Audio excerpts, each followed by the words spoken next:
54। हाँ, नमस्कार। मेरा पूरा देश सुन रहा है। राष्ट्र की आवाज 140 करोड़ लोगों की एक ही आवाज।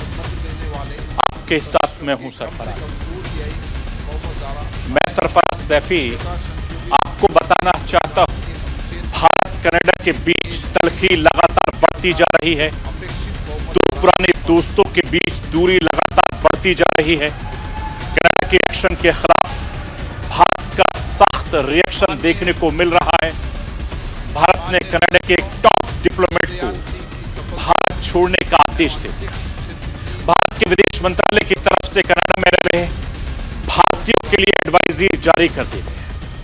एडवाइजरी में कहा गया है कि कनाडा में रह रहे भारतीय बड़ी वहां बढ़ती भारत विरोधी गतिविधियां, आपराधिक हिंसा को देखते हुए सावधान रहें। जो नागरिक कनाडा की यात्रा करने वाले हैं वो भी सावधानी बरतें। कनाडा के प्रधानमंत्री जस्टिन ट्रूडो के भारत विरोधी बयान ने कैसे माहौल को बिगाड़ दिया है। एक खालिस्तानी आतंकवादी की वजह से कैसे ट्रूडो ने दो देशों की दोस्ती को दांव पर लगा दिया। आज आपको राष्ट्र की आवाज के जरिए बताऊंगा, समझाऊंगा, दिखाऊंगा। भारत कनाडा के बीच से सियासत का पेच फंस गया है।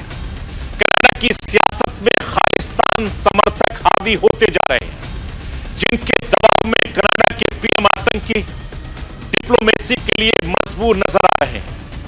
ट्रूडो भारत से पुराना रिश्तों का सम्मान भी भूल गए हैं और पिछले कुछ सालों में कनाडा खालिस्तान समर्थकों के लिए दूसरा पाकिस्तान बनता जा रहा है। कनाडा में खालिस्तान समर्थक खुलेआम भारत विरोधी माहौल बनाते रहते हैं और भारत के बार बार कहने के बावजूद कनाडा की सरकार कोई सख्त कार्रवाई नहीं करती। ट्रूडो सरकार का ढुलमो रवैया कैसे भारत की परेशानी बढ़ा रहा है, आज आपको राष्ट्र की आवाज के जरिए बताऊंगा, समझाऊंगा। खालिस्तानी आतंकवादी निज़्ज़त की हत्या का मामला सियासी हो गया। कनाडा के पीएम के भारत विरोधी बयान ने दुनिया की राजनीति में हलचल पैदा कर दी। ट्रूडो एक तरफ तो कहते हैं कि वो भारत को उकसाना नहीं चाहते, लेकिन दूसरी तरफ भारत के मित्र देशों को अपने खेमों में करने की कोशिश करते नजर आते हैं। लेकिन अमेरिका हो, ब्रिटेन हो या फिर ऑस्ट्रेलिया, सभी ने चिंता जताते हुए पल्ला झाड़ लिया। ये नया भारत है। कैसे ये बात दुनिया को समझ रही है, बस कनाडा की समझ में नहीं आ रहा है। आज आपको ये भी बताने, समझाने, दिखाने की कोशिश करूंगा। मैं अपने हिंदुस्तान के कोने कोने की आवाज को दिल्ली तक पहुंचाता हूं। दिल्ली की आवाज को देश दुनिया के कोने कोने तक पहुंचाता हूं। नेताओं की आवाज को मैं आम लोगों तक पहुंचाता हूं। आम लोगों की आवाज को मैं अपने देश के हुक्मरानों तक पहुंचाता हूं। आपकी आवाज से मिलती है मेरी आवाज और बन जाती है राष्ट्र की आवाज।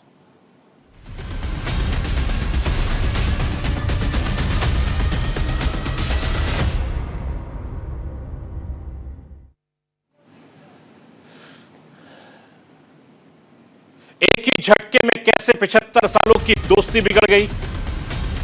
अच्छे बुरे वक्त में जब दोनों देशों ने एक दूसरे का साथ दिया, कारोबार, शिक्षा, तकनीकी के लेन देन को लेकर हमेशा से ही निभाने का वादा किया, अचानक से कैसे रिश्तों में इतनी करवाहट भर गई। ऐसी क्या बात हो गई? क्यों कोई पुराने से पुराना दोस्त छोड़कर दहशतगर्दों के साथ खड़ा हो गया? ऐसे तमाम सवाल भारत कनाडा तनातनी को लेकर उठ रहे हैं। मैं चंद घंटों में सालों पुराने दोस्त एक दूसरे से दूर हो गए। चंद खालिस्तानियों की वजह से भारत कनाडा के रिश्ते बिखर गए। हर हिंदुस्तानी हैरान है। जिस कनाडा को हिंदुस्तानियों ने अपना दूसरा घर माना, खासकर पंजाबियों के लिए कनाडा पहली पसंद। विदेशी कारोबार हो, उच्च शिक्षा का मसला हो, हिंदुस्तानियों ने कनाडा को सबसे पहले चुना। उस कनाडा से रिश्ते खराब हो रहे हैं। भारत के तमाम मित्र परेशान हैं। इस मसले पर अमेरिका, ब्रिटेन लेकिन ऑस्ट्रेलिया की प्रतिक्रिया सामने आई है। हर देश इस पूरे मामले पर नजर बनाए हुए है। हर कोई हैरान है, हर कोई परेशान है। अभी अभी तो कनाडा के प्रधानमंत्री जस्टिन ट्रूडो भारत आए, राजी खुशी G20 सम्मेलन में शिरकत की। प्रधानमंत्री नरेंद्र मोदी के साथ जस्टिन ट्रूडो की द्विपक्षीय बातचीत हुई और इस बातचीत में दोनों देशों के बीच खालिस्तानी समस्या पर बातचीत हुई। पीएम मोदी ने कनाडाई पीएम ट्रूडो को खालिस्तान समर्थकों पर लगाम लगाने के लिए कहा है। नाराजगी भी जताई। एक राष्ट्र के तौर पर कनाडा भारत को तोड़ने की बात करने वालों का समर्थन कैसे कर सकता है? बताया जा रहा है कि यह बात भारत ट्रूडो को अखर गई है। G20 की बैठक के बाद 2 दिनों तक ट्रूडो दिल्ली में रहे। उनका विमान खराब हो गया। भारत सरकार ने उन्हें वापस जाने के लिए अपना विमान ऑफर किया, जिसे ट्रूडो की टीम ने इनकार कर दिया। 2 दिनों तक कनाडा के प्रधानमंत्री का विमान रिपेयर होता रहा और इन 2 दिनों तक ट्रूडो होटल के कमरे से बाहर नहीं निकले। इस दौरान वो कनाडा दूतावास के भी किसी कार्यक्रम में शामिल नहीं हुए। ट्रूडो तभी वापस गए जब उनका अपना विमान ठीक हो गया। और इस दौरान कनाडा में जस्टिन ट्रूडो की काफी फजीहत हुई है। खालिस्तानी समर्थकों ने खूब बवाल काटा। उस वक्त यह अंदाजा तो हो गया था कि ट्रूडो खफा है, लेकिन इतनी जल्दी इतने बुरे तरीके से ट्रूडो रिएक्ट करेंगे, इसका अंदाजा किसी को भी नहीं था। मैं आपको यह बताना चाहता हूं कैसे चंद घंटों में 2 दोस्तों के बीच इतनी ज्यादा कड़वाहट हो गई। कनाडा के प्रधानमंत्री जस्टिन ट्रूडो ने 18 सितंबर को संसद में बड़ा बयान दिया। ट्रूडो ने कहा कि कनाडाई नागरिक हरदीप सिंह निज्जर की हत्या के पीछे भारत की भूमिका हो सकती है। निज्जर की हत्या में भारत के एजेंट्स की सक्रियता नजर आ रही है। कनाडा की एजेंसियों को ऐसी जानकारी मिल रही है। भारत पर आरोप लगाने के तुरंत बाद कनाडा ने ओटावा में रहने वाले भारत के एक टॉप डिप्लोमेट को देश छोड़कर जाने का आदेश दे दिया। इस मसले में जितनी तेजी से कनाडा ने काम किया, उतनी ही तेजी से भारत का रिएक्शन भी सामने आया। क्रिया की प्रतिक्रिया बहुत जल्द सामने आ गई। भारतीय विदेश मंत्रालय ने तुरंत बयान जारी कर कहा कि कनाडाई प्रधानमंत्री के संसद में किए गए दावों को हम सिरे से खारिज करते हैं। कनाडा में होने वाली हिंसा के लिए भारत पर आरोप लगाना बेतुका और राजनीति से प्रेरित नजर आ रहा है। इतना ही नहीं, भारत ने जवाबी कार्रवाई करते हुए कनाडा के टॉप डिप्लोमेट को 5 दिनों के भीतर देश छोड़कर जाने का आदेश दे दिया। मैं आपको यह बताना चाहता हूं कि सब कुछ इतनी जल्दी हुआ। महज 48 घंटों में भारत कनाडा के रिश्तों में तनातनी 7वें आसमान पर है। वो ऐसे वक्त में जब भारत में नए संसद भवन के उद्घाटन का कार्यक्रम चल रहा था। अब खबर आ रही है कि कनाडा के साथ बढ़ते तनाव के बीच प्रधानमंत्री मोदी ने विदेश मंत्री एस जयशंकर से मुलाकात की है। दोनों नेताओं की मुलाकात नए संसद भवन में हुई है और मेरे सूत्र ये बता रहे हैं कि सरकार की ओर से इस मामले में संसद में बयान भी दिया जा सकता है। मैं आपको यह बताना चाहता हूं कि भारत की सबसे बड़ी समस्या खालिस्तान समर्थकों का बढ़ता हौसला है। ऐसा लग रहा है खालिस्तान समर्थकों के लिए कनाडा दूसरा पाकिस्तान बनता जा रहा है और पिछले कुछ सालों से कनाडा खालिस्तान की मांग करने वालों की पनाहगाह बना हुआ है। कनाडा में खालिस्तान समर्थक खुलेआम भारत विरोधी माहौल बनाते रहते हैं।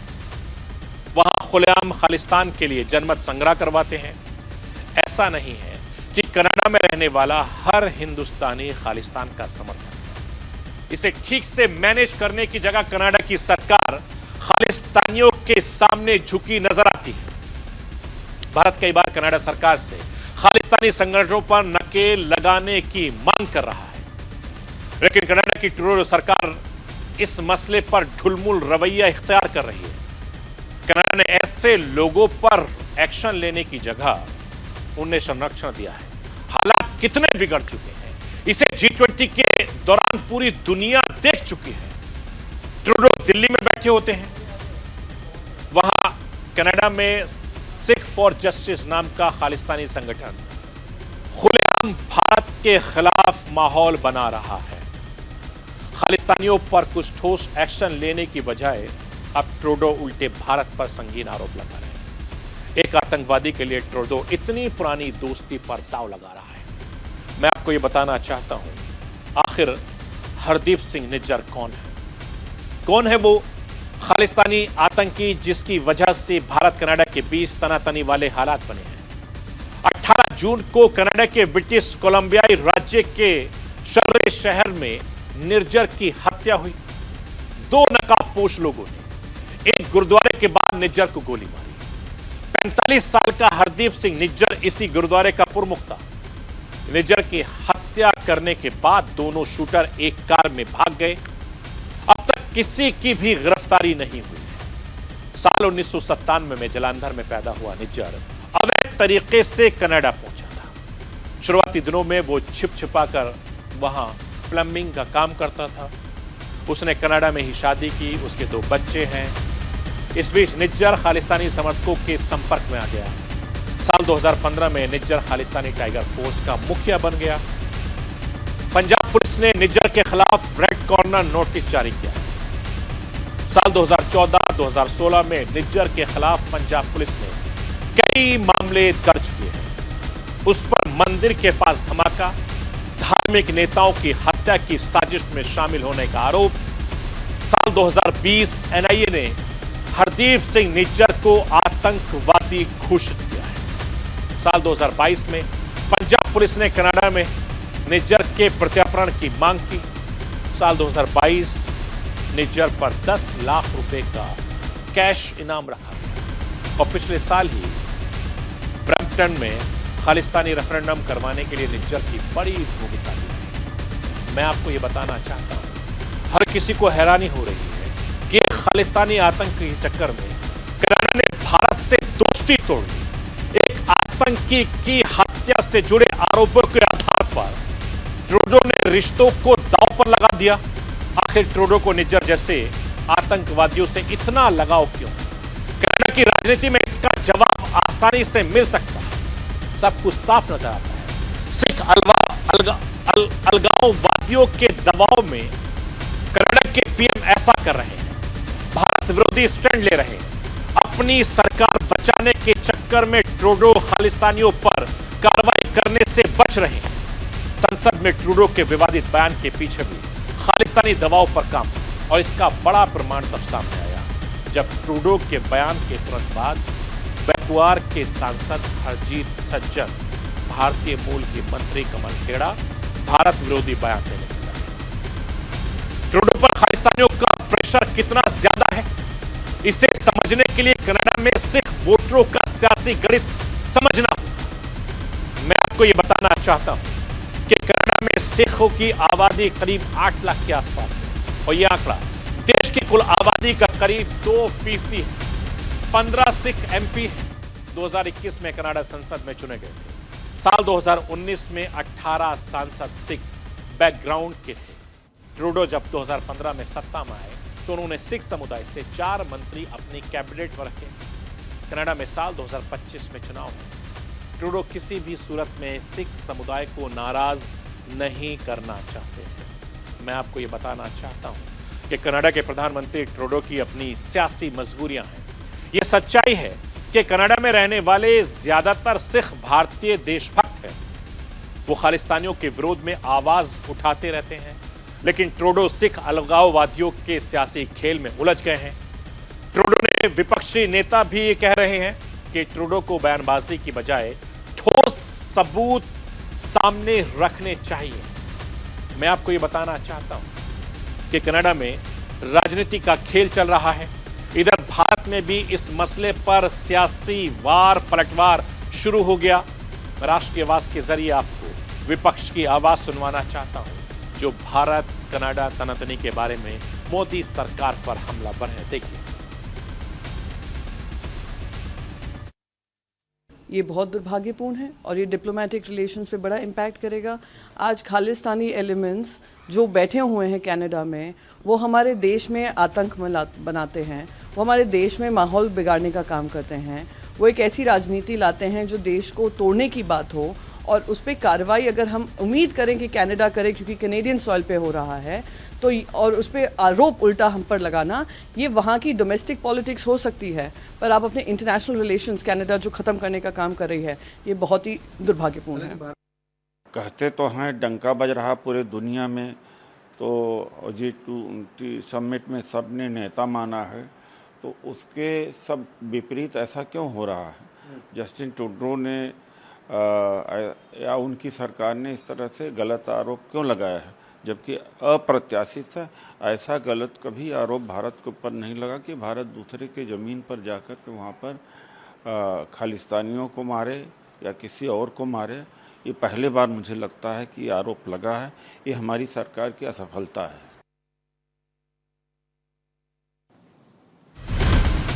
मैं आपको ये बताना चाहता हूं कि वो दिन गए जब भारत को ऐसे दबाव बनाया जाता।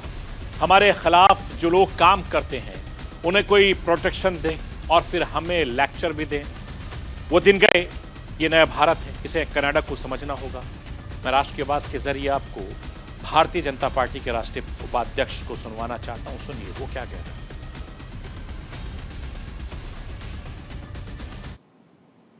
हिपोक्रेसी है कनाडा के प्रधानमंत्री जी ने दिखाया है। ये एक पुराना कॉलोनियल माइंडसेट है। वो सोचते हैं कि वो कुछ कहेंगे, कुछ और करेंगे और हम सब मानते रहेंगे।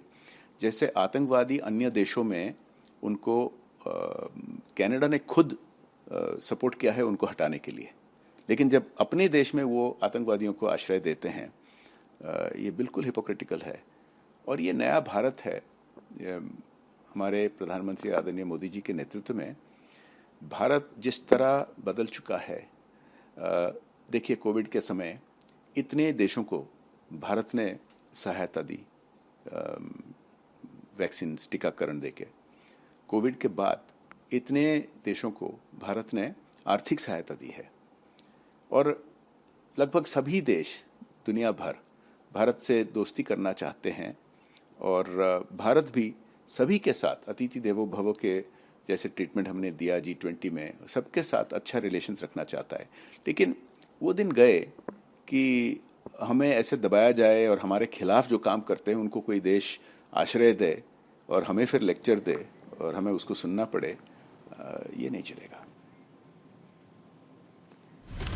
तो ये थी राष्ट्र की आवाज। बाकी खबरों के लिए आप बने रहिए न्यूज़ इंडिया के साथ।